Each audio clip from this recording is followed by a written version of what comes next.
मैं उस मकान के बाहर इस वक्त मौजूद हूं जिस मकान से मां और बेटी की सड़ी हुई लाश को पुलिस ने निकाला था। 4 से 5 दिन लगातार इसी के अंदर मां और बेटी पड़े रहते हैं और किसी को कानो कान भनक तक नहीं लगती। जब आसपास में रहने वाले लोगों को यहां पर दुर्गंध आनी शुरू होती है और एक बाइक जो लगातार 3 से 4 दिन तक यहां पर खड़ी हुई थी, उसकी कोई सुध लेने वाला नहीं था। उसके बाद जो पड़ोसी हैं उन्हें शक होता है क्योंकि दुर्गंध जो है वो दूर तक लगातार फैलती चली जा रही थी। पुलिस को सूचना दी जाती है, पुलिस मौके पर पहुंचती है और मौके पर पहुंचने के बाद में जब इसका ताला यहां से तोड़ा जाता है और पुलिस अंदर एंटर करती है तो पुलिस के भी पैरों तले जमीन निकल जाती है क्योंकि एक कमरे में मां की लाश पड़ी हुई थी जो बेहद सड़ी हुई लाश थी और दूसरे कमरे में फर्श पर बेटी की लाश पड़ी हुई थी। दोनों के ही हाथ और पैर को बांधा हुआ था। ये वही मकान है जिसमें दोनों माँ बेटी अकेली रहा करती थी और वो बेटी नई नवेली दुल्हन भी थी क्योंकि 25 दिन पहले उसकी शादी की गई थी। वो अपने मायके में आई हुई थी और यहाँ पर आने के बाद में अपनी माँ के साथ रह रही थी। मैं सबसे पहले उस इलाके को आपको दिखा देता हूँ क्योंकि यहाँ पर ये अभी नई कॉलोनी यहाँ पर बन रही है। मैं इस वक्त थाना धौलाना क्षेत्र के गांव खिचरा में मौजूद हूँ जो ज़िला हापुड़ में लगता है। नए नए मकान यहाँ पर बन रहे हैं। आसपास अभी लोग बेहद कम रहते हैं क्योंकि रिहाइश जो है वो अभी पूरी तरह से हो नहीं पाई। लोगों ने मकानों को बना बना कर छोड़ दिया मगर जो माँ बेटी हैं वो यहाँ पर रह रही थीं। बताया जाता है कि ये हापुड़ क्षेत्र के गांव हृदयपुर की रहने वाली थी मगर वो यहाँ कुछ समय से पहले यहाँ किराए पर आकर रही थी और उसके बाद में ये मकान उन्होंने बना लिया था। ये बताया जाता है कि हसनपुर क्षेत्र के गांव का रहने वाला समीर जिससे खुशबू की शादी हुई थी, उस मृतक महिला का नाम खुशबू है जिसकी हत्या करने के बाद में यहाँ पे उसके पति ने उसको छोड़ दिया था। खुशबू की शादी समीर से 25 दिन पहले हुई थी। समीर मसूरी में अपने परिवार के साथ रह रहा था जो गाजियाबाद में लगता है।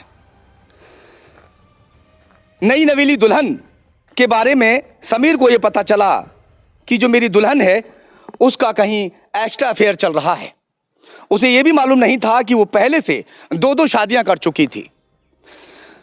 वो एक दिन बेहद खुश था, अपने दोस्तों के साथ पार्टी सपेट कर रहा था। जो दोस्त हैं वो पार्टी मांगते हैं कि भाई तुम्हारी नई नई शादी हुई है, हमें पार्टी दो।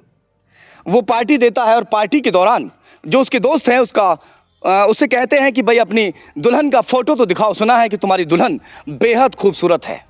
उसके बाद में वो अपनी दुल्हन का फ़ोटो बड़ा इतराते हुए दिखाता है कि ये मेरी दुल्हन है। वाकई जो खुशबू उसकी दुल्हन थी वो बेहद खूबसूरत थी मगर जो दोस्त जैसे ही उसका फ़ोटो देखते हैं, फ़ोटो देखने के बाद में सभी आपस में फुसफुसाने लगते हैं, कुछ बातें करने लगते हैं।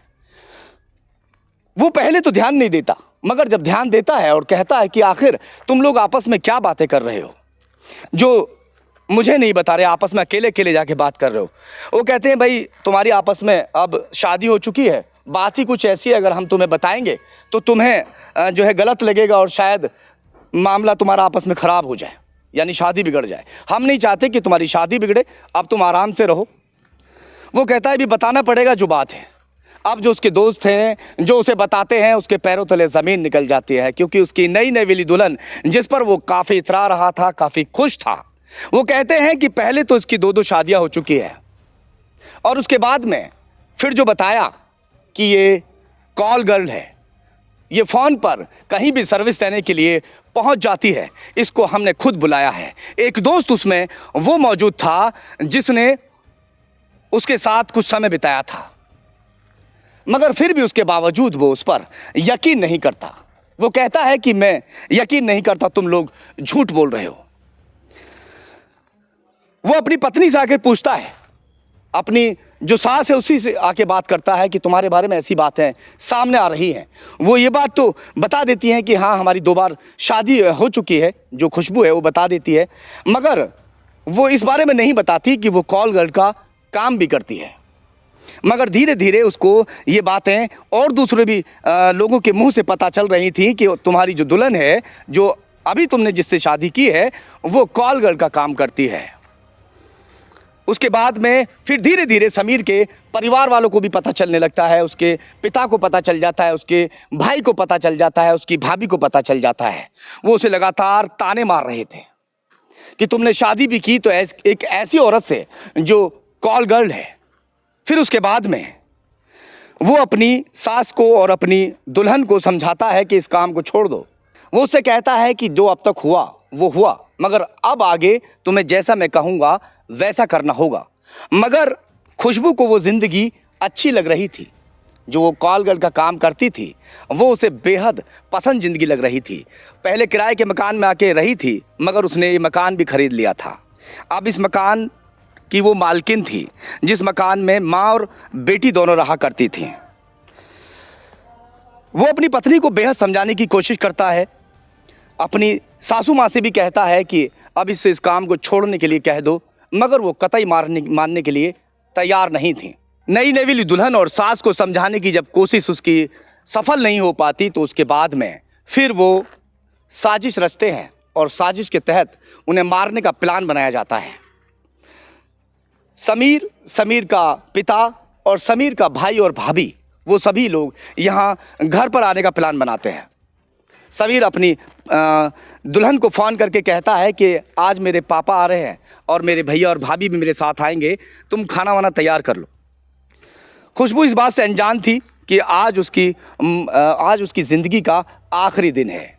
वो यहाँ पर बाकायदा खाना वाना बनाती है, खाने की पूरी तैयारी करती है।